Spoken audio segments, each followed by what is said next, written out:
Casio কে sir? অথেলোস friend. अच्छा আরেকটা তার কোয়ালিটি আছে, he is very good looking, दिखने में बहुत अच्छा है। ক্যাসিওর আরেকটা আছে দেখতে শুনতে হেভি হ্যান্ডসাম স্মার্ট। আর একটা কোয়ালিটি আছে he could speak very nicely, কথা বলারও দক্ষতা ছিল তার। He is very familiar with the ladies, হ্যাঁ, তো লেডিজরা সেই কারণে ওর সাথে খুব মজা করত। তো এই ধরনের ক্যাসিও হচ্ছে Othello's best friend. Othello even helped, যে অথেলোকে ক্যাসিও ইভেন সাহায্য করেছিল কোন কাজে? In the love affairs with Desdemona, সেখানেও হচ্ছে ক্যাসিও কাজ করেছিল। সুতরাং ক্যাসিও ক্যারেক্টারটা এখানে হেভি ইম্পর্টেন্ট ক্যারেক্টার। ক্যাসিও হলো গে অথেলোস বেস্ট ফ্রেন্ড। আচ্ছা, Othello made him lieutenant. Othello কি করলো না ওই ক্যাসিওকে সহসেনাপতির পদে উত্তীর্ণ করলো। লেফটেন্যান্ট পদটা কেমন পদ না পোস্ট ক্লোজ টু জেনারেল, সেনাপতির খুব কাছের পোস্ট। সেনাপতি যে নির্দেশটা দিবেন সহসেনাপতিকে, সহসেনাপতি আবার সেটা সেনার মধ্যে সেটা দেবেন।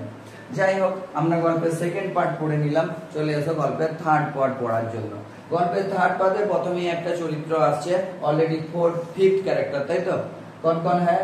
Othello, Brabantio, Desdemona, Cassio and finally fifth character Iago. Iago কে sir? Iago here represent as a villain of the story। এই গল্পের ভিলেনের নাম কি স্যার? ইয়াগো। ইয়াগো কেমন ক্যারেক্টার? ইয়াগো সম্বন্ধে একটু বলতে গেলে ইয়াগো ইজ ভেরি ক্রাফটি, খুব শিল্পী লোক। কি বিষয়ে তার শিল্প না he could study human mind deeply, সে খুব সহজেই হিউম্যান মাইন্ডকে समझ लेता है, খুব সহজেই হিউম্যান মাইন্ডকে রিড করে নিতে পারে এবং তারপরে তার সাথে সেই মতো করে গল্প করে এবং তার সাথে খুব সুন্দরভাবে মিলেমিশে যেতে পারার একটা ক্ষমতা ইয়াগোর মধ্যে আছে। আচ্ছা, এই ইয়াগোর হেভি রাগ হলো কেন স্যার? না ইয়াগো এক্সপিরিয়েন্স লোক, বয়স্ক মানুষ, বয়স্ক মানে খুব একটা নয়, সেনাবাহিনীতে আছে। ইয়াগো কেমন ম্যান না ক্যাসিওর থেকে সিনিয়র, ক্যাসিওর থেকে বেশি সিনিয়র। তো এই যে পদটা লেফটেন্যান্ট পদটা ইয়াগো ভেবেছিল যে তাকে দেওয়া হবে, কিন্তু যখন অথেলো ইয়াগোকে লেফটেন্যান্ট পদটা না দিয়ে ক্যাসিওকে দিল, তার ফলে ইয়াগোর হেভি রাগ হলো এবং he wanted to take revenge, এবং সে কি নিতে চাইলো? প্রতিশোধ নিতে চাইলো।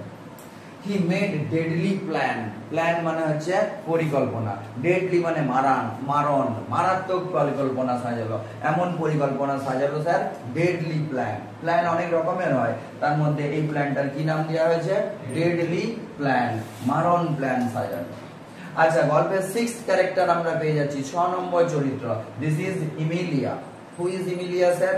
ইমিলিয়া ইজ ইয়াগোস ওয়াইফ, ये ইয়াগো का ওয়াইফ है। তো ইয়াগো তার স্ত্রীকে একটা কাজে লাগালো এই প্ল্যানটাকে এক্সিকিউট করার জন্য, এই প্ল্যানটাকে বাস্তবায়িত করার জন্য ইয়াগো তার স্ত্রী ইমিলিয়াকে একটা কাজ করালো। What is the work? What is the job? না stole the handkerchief of Desdemona. তো ইমিলিয়া যে প্রথমে কি করলো? ডেসডিমোনার সাথে সম্পর্ক বাড়ালো। ইমিলিয়া ডেসডিমোনার সাথে সম্পর্ক বাড়ানোর পরে যে তার সাথে গল্পের ছলে তার রুমে যাওয়া শুরু করলো।